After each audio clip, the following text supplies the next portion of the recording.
जनपद गोंडा में प्रथम चरण में नगर निकायों के चुनाव होने हैं। उसके लिए प्रशासन पुलिस के द्वारा सभी तैयारियां पूर्ण कर ली गई हैं। हमारे जनपद में 10 नगर निकाय हैं, जिसमें 3 नगर पालिकाएँ और 7 नगर पंचायत हैं।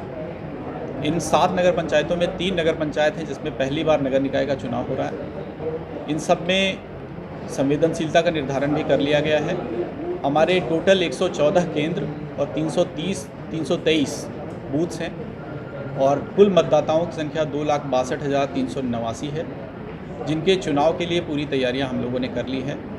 नामांकन की प्रक्रिया ऑलरेडी पूरी हो चुकी है और सभी लोग पोस्टल बैलेट्स की तैयारी भी हो चुकी है। बैलेट पेपर से इसमें मतदान होता है, तो बैलेट पेपर की तैयारी हमारी की जा रही है और साथ में बैलेट बॉक्स इसमें प्रोवाइड किया जाता है, इसकी तैयारी भी की जा रही है। एक ही बैलेट बॉक्स में नगर पालिका परिषद के अध्यक्ष या नगर पंचायत अध्यक्ष तथा वार्ड परिषद के वोट डाले जाएंगे। इसी की तैयारियों के दृष्टिगत सभी जितने भी मतदान केंद्र हमारे हैं वहाँ पे सेक्टर जोनल मजिस्ट्रेट्स का भ्रमण कराया गया है और जो बेसिक सुविधाएं हैं उसको मुहैया कराया जा रहा है। सभी मतदाताओं को ज़्यादा से ज़्यादा अपील की जा रही है कि वो मतदान अपना ज़रूर कास्ट करें। साथ ही साथ संवेदनशीलता का जो निर्धारण हुआ उसमें मैं बताऊं कि HS+ एक इस तरह से संवेदनशील, अति संवेदनशील और अति संवेदनशील प्लस का निर्धारण किया गया है। अति संवेदनशील प्लस जो बूथ्स हैं हमारे, वो उसमें वेबकास्टिंग की व्यवस्था भी कराई जाएगी और स्टैटिक मैजिस्ट्रेट भी नियुक्त किए जाएंगे। सभी केंद्रों पर पर्याप्त पुलिस बल नियुक्त किए जाएंगे। सेक्टर जोनल मैजिस्ट्रेट्स लगातार भ्रमण पर रहेंगे। मतदान हम लोग बिल्कुल निष्पक्ष और शांतिपूर्ण कराएंगे। हमारे जो मतदान कर्मी हैं उनके प्रशिक्षण का दूसरे प्रशिक्षण का दौर अभी चल रहा है। सभी मतदान कर्मियों को शहीद आजम भगत सिंह इंटर कॉलेज से रवाना किया जाएगा और उनकी जो वापसी है वो तहसीलों में सभी तहसीलों में विभिन्न स्थलों पर की जाएगी।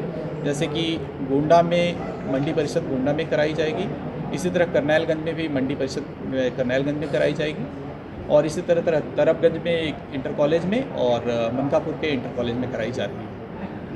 मतगणना जो होगी उन्हीं स्थलों पर जहां पर हमारे स्ट्रांग रूम बनाए जा रहे हैं उन्हीं स्थलों पर कराई जाएगी। उसकी सुरक्षा व्यवस्था के बारे में भी प्लानिंग कर ली गई है। हम लोगों की तैयारी पूरी है।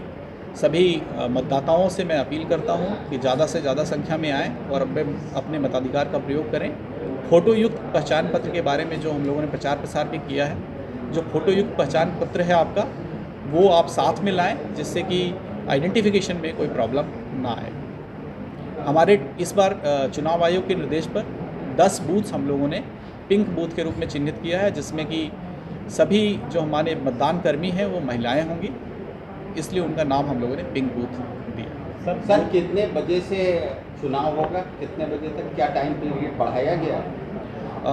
मतदान का दिनांक 4/5/2023 है, दिन गुरुवार है और जो मतदान का समय है वो सुबह 7 बजे से लेकर शाम के 6 बजे तक मतदान कराया जाएगा।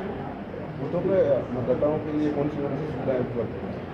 बूथों पर पर्याप्त छाया की व्यवस्था रहेगी और कोविड के दृष्टिगत वहाँ पे हम लोगों ने सैनिटाइज़र, फेस मास्क की व्यवस्था उपलब्ध कराई है और साथ ही साथ जो हमारे दिव्यांग मतदाता आते हैं उनको हम लोग प्राथमिकता के आधार पर, जो वृद्ध मतदाता हैं उनको प्राथमिकता के आधार पर मतदान उनका सुनिश्चित कराया जाएगा। कहाँ पे काउंटिंग होगी सर?